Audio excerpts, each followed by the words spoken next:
सिंहासन 32 भाग 13। 12वीं पुतली पद्मावती।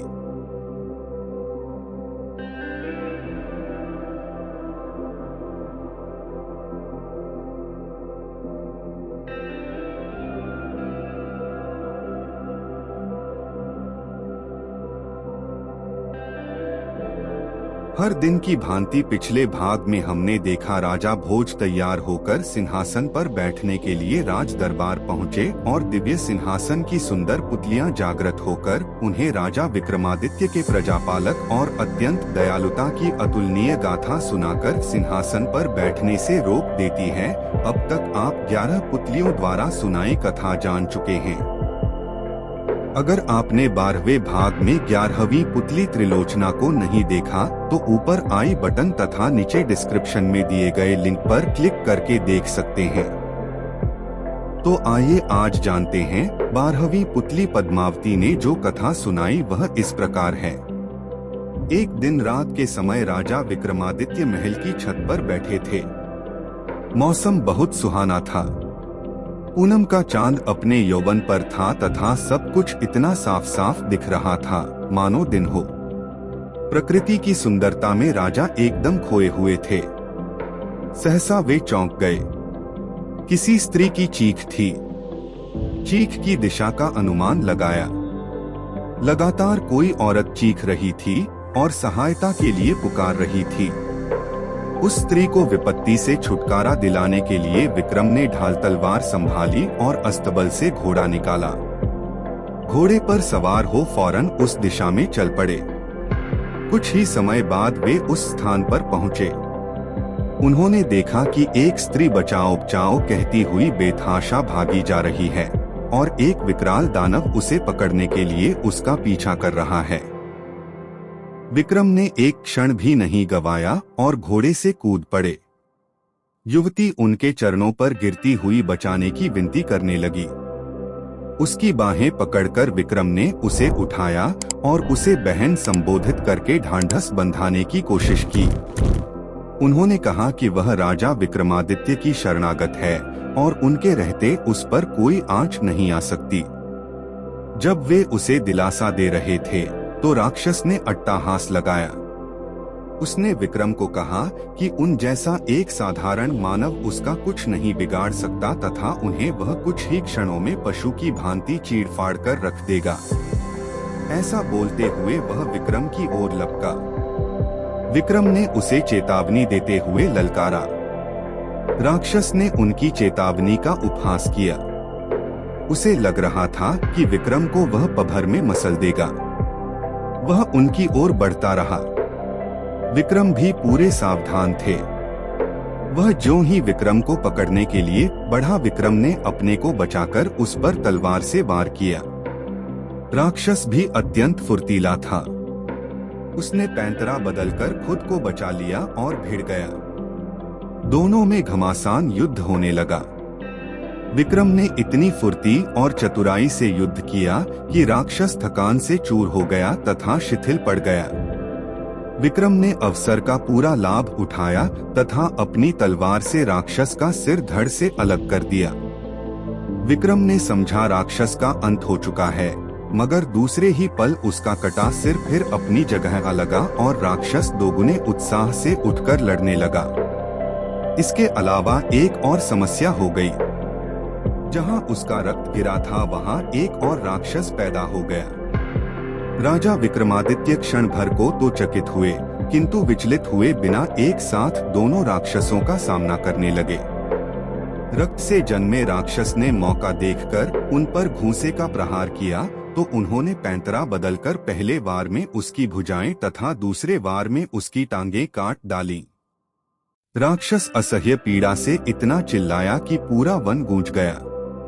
उसे दर्द से तड़पता देखकर राक्षस का धैर्य जवाब दे गया और मौका पाकर वह सिर पर पैर रखकर भागा। चूंकि उसने पीठ दिखाई थी, इसलिए विक्रम ने उसे मारना उचित नहीं समझा।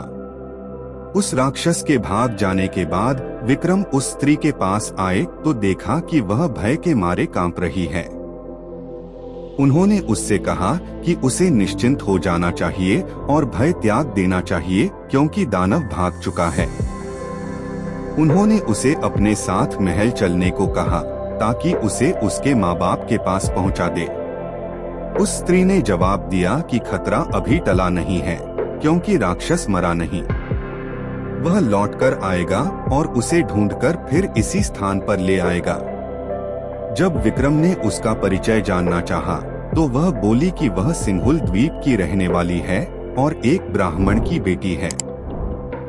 एक दिन वह तालाब में सखियों के साथ नहा रही थी, तभी राक्षस ने उसे देख लिया और मोहित हो गया।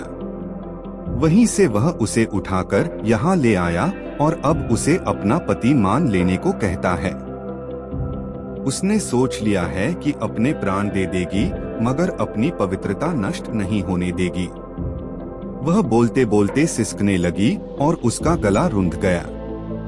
विक्रम ने उसे आश्वासन दिया कि वे राक्षस का वध करके उसकी समस्या का अंत कर देंगे और उन्होंने राक्षस के फिर से जीवित होने का राज पूछा। उस स्त्री ने जवाब दिया कि राक्षस के पेट में एक मोहिनी वास करती है जो उसके मरते ही उसके मुंह में अमृत डाल देती है। उसे तो वह जीवित कर सकती है मगर उसके रक्त से पैदा होने वाले दूसरे राक्षस को नहीं, इसलिए वह दूसरा राक्षस अपंग होकर दम तोड़ रहा है। यह सुनकर विक्रम ने कहा कि वे प्रण करते हैं कि उस राक्षस का वध किए बगैर अपने महल नहीं लौटेंगे, चाहे कितनी भी प्रतीक्षा क्यों न करनी पड़े। उन्होंने जब उससे मोहिनी के बारे में पूछा तो स्त्री ने अनभिज्ञता जताई। विक्रम एक पेड़ की छाया में विश्राम करने लगे। तभी एक सिंह झाड़ियों में से निकलकर विक्रम पर झपटा। चूंकि विक्रम पूरी तरह चौकन्ने नहीं थे, इसलिए सिंह उनकी बाह पर घाव लगाता हुआ चला गया। अब विक्रम भी पूरी तरह हमले के लिए तैयार हो गए।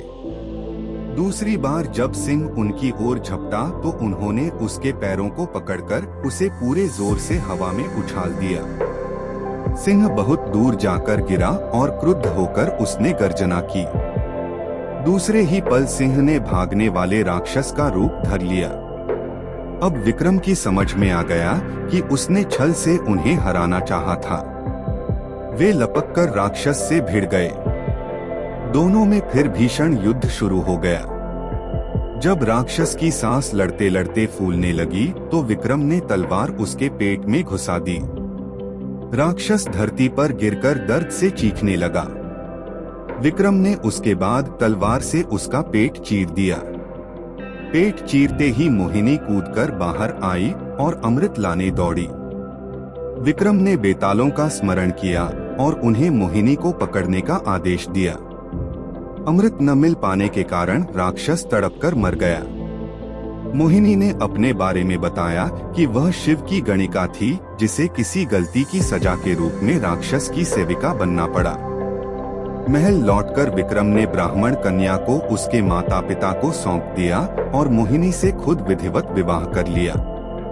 अगले दिन 13वीं पुतली कीर्तिमती ने रोका राजा भोज का रास्ता और सुनाई आकर्षक गाथा, जिसे हम इसी चैनल की अगली वीडियो सिंहासन 32 भाग 14 में देखेंगे।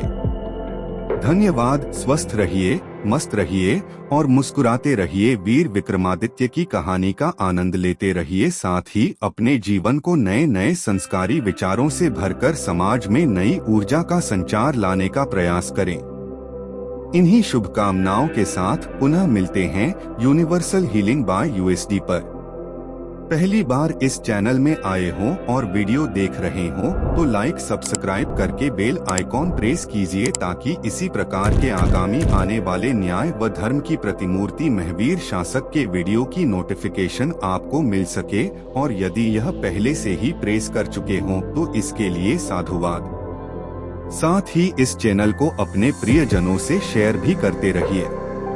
पुनः आप सभी शुभ चिंतक पुण्य धर्मात्माओं को बहुत बहुत धन्यवाद। अपना आशीर्वाद बनाए रखें। और हाँ, वीडियो के इस भाग तक बने रहने के लिए विशेष आभार व अभिनंदन।